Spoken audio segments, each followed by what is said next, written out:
ஆச்சி பாதாம் ட்ரிங்க். ஆச்சி பாதாம் ட்ரிங்க் ஒன்னு வாங்குனா ஒன்னு ஃப்ரீ. மார்க்கெட்லயே கம்மி சேதாரத்துல இன்னும் 1% தள்ளுபடி கொடுப்போம். ஓகே, வைரநக கேரட்டுக்கு 5000 தள்ளுபடி கொடுப்போம். தள்ளுபடி திருவிழா. ஸ்டோன் பெஞ்ச் பிலிம்ஸ் மற்றும் பவேஜா ஸ்டுடியோஸ் தயாரிப்பில் வைபவ் சுனில் நடிக்கும் பெருசு மார்ச் 14 முதல் திரையரங்குகளில்.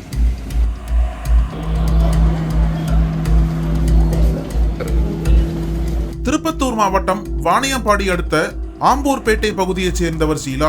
60 வயதான இவர் தனது மருமகள் சிந்துவுடன் கடந்த சில தினங்களுக்கு முன்பு இரவு நேரத்தில் ஆம்பூரில் நடைபெற்ற உறவினர் திருமண வரவேற்பு நிகழ்ச்சிக்கு சென்றுள்ளார்.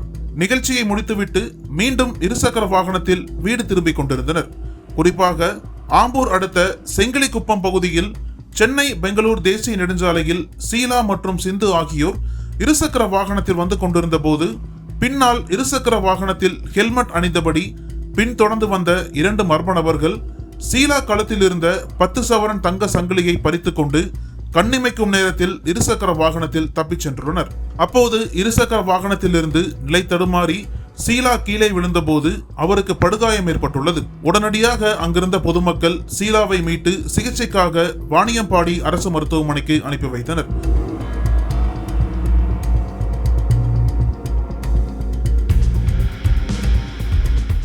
சம்பவம் குறித்து தகவல் அறிந்து சம்பவ இடத்திற்கு விரைந்த ஆம்பூர் கிராமிய காவல்துறையினர் வழிப்பறி சம்பவம் குறித்து வழக்கு பதிவு செய்து 10 சவரன் தங்கச்சங்கிலியை பறித்து சென்ற மர்ம நபர்கள் குறித்து விசாரணை மேற்கொண்டு வருகின்றனர்.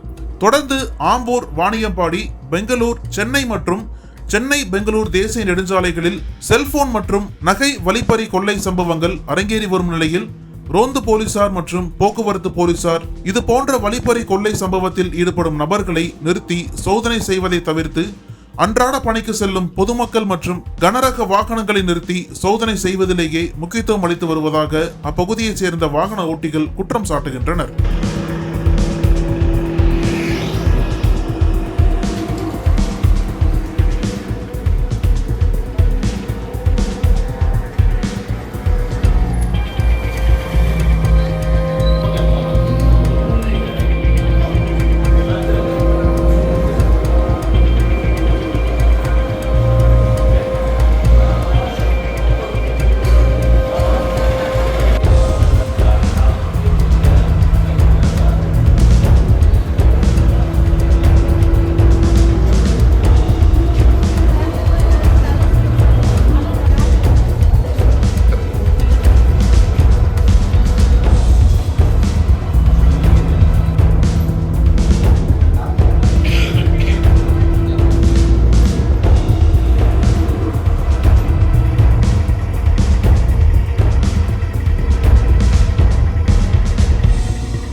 அனல் பறக்கும் செய்திகளை அப்டேட் செய்து கொள்ள நக்கீரன் களத்தை இப்பவே சப்ஸ்கிரைப் பண்ணுங்க.